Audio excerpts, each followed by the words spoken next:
अवधूत चिंतन श्री गुरुदेव दत्त श्री स्वामी समर्थ. स्वागत आहे मंडळी तुमचं माझ्या एका नवीन व्हिडिओमध्ये.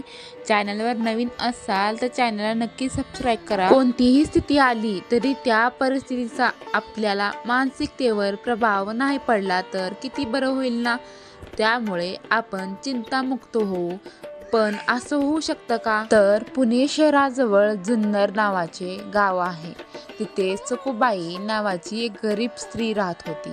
ती गरीब होती पण आनंदात होती. सर्व काही सुरळीत होत होते. पण अचानक काही दिवसात तिच्या शरीराला कुष्ठरोगाची लागण होते. ती भरपूर उपाय करते पण तिला काहीच गुण येत नाही.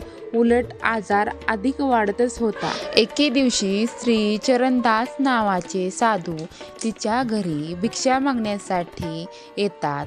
माय भिक्षा वाढ असे बोलतात. ते सखूबाई त्यांना भिक्षा घेण्यासाठी बाहेर येते.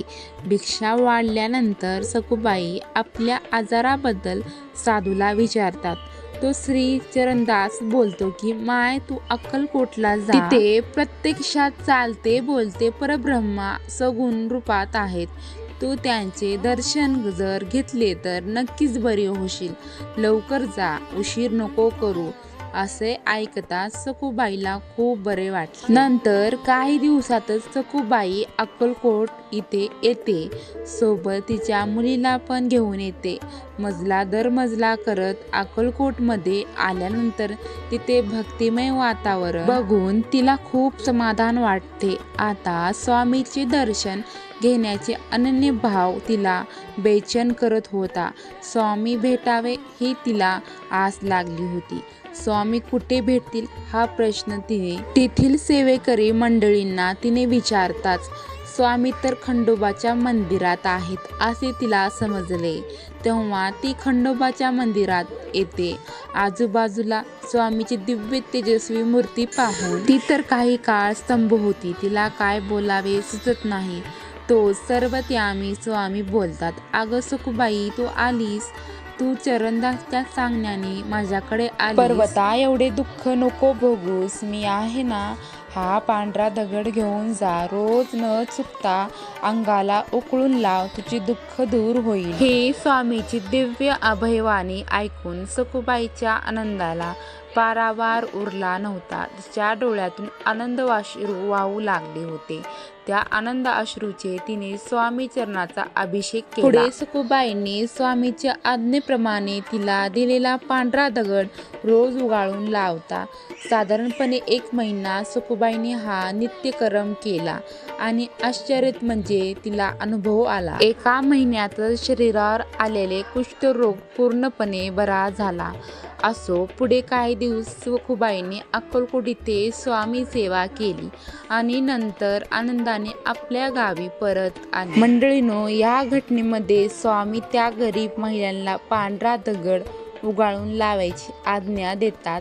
स्वामी आपल्या प्रत्येक घटनेमधून जगाला एक संदेश देत असतात. स्वामींनी आपण सर्वांनाच रोज पांढरा दगड उकळून लावायला सांगितलं आहे. ही आपल्याला सर्वांसाठी स्वामीची आज्ञाच आहे. पण या पांढऱ्या दगडाचा अर्थ तुम्हाला समजला का? स्वामी यातून काय संकेत देत आहे? मंडळींनो, पांढरा रंग शुद्ध भावनेचे प्रतीक आहे. असा शुद्ध मन ज्यात फक्त निर्मळपणा आहे. शुद्ध भक्तीचा भाव आहे ज्यात थोडीही शंका नाही. पुढे स्वामींनी दगड हा शब्द प्रयोग केला आहे. दगड हे कठोरतेचे प्रतीक, दृढ निश्चयाचे प्रतीक. दृढ हे इच्छाशक्तीचे प्रतीक आहे. म्हणजे तुमच्या निर्मळ अशा शुद्ध मनाला नेहमी स्थिर ठेवा. जीवनात होणाऱ्या घटनांचा त्याच्यावर प्रभाव पडू देऊ नका. म्हणजे स्वामी पांढरा दगड हा शब्द प्रयोग करून दृढ संकल्पने भरलेली अढळ अवचिल स्थिर किती संकटे आली तरी कमी न होणाऱ्या भक्तीबाबत संकेत देत आहेत. आजही आपल्या स्वामी लीलेमधून मार्गदर्शन होत आहेत. जणू स्वामी समोर आहेत आपल्या.